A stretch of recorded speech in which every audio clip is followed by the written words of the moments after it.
அதனால கவனமா ஒவ்வொரு நாளும் நலம் என் வாயை காத்துக்கொள். லூயா. என்ன பேசுறா என்பதை பேச முன்னால யோசித்து சொல்ல வைப்பார். வாயில வர்றதெல்லாம் சொல்லிடாத. லூயா. வந்ததெல்லாம் சொல்லாத. இயேசு தந்ததை மட்டும் சொல். வந்ததெல்லாம் சொல்லிடாத, வந்ததெல்லாம் பேசிடாத. என்ன பாப்பா, வந்ததெல்லாம் பேசாம.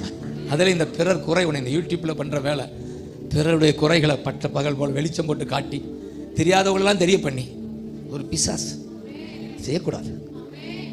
அது எனக்கு ரொம்ப வேதனையாக இருக்கும். அதுவும் தேவ மனிதர்கள் முகத்தை எப்படியோ போட்டு என் முகத்தையும் கண்டுபிடி போடுறாங்க. என்னதான் சொல்ல, குரங்கு மாதிரி போட்டு வச்சு நல்லா இருக்குன்னு சொல்லுங்க. எதுக்கு? துட்டு சம்பாதிக்க. மிகப்பெரிய வேதனையாக இருக்கு.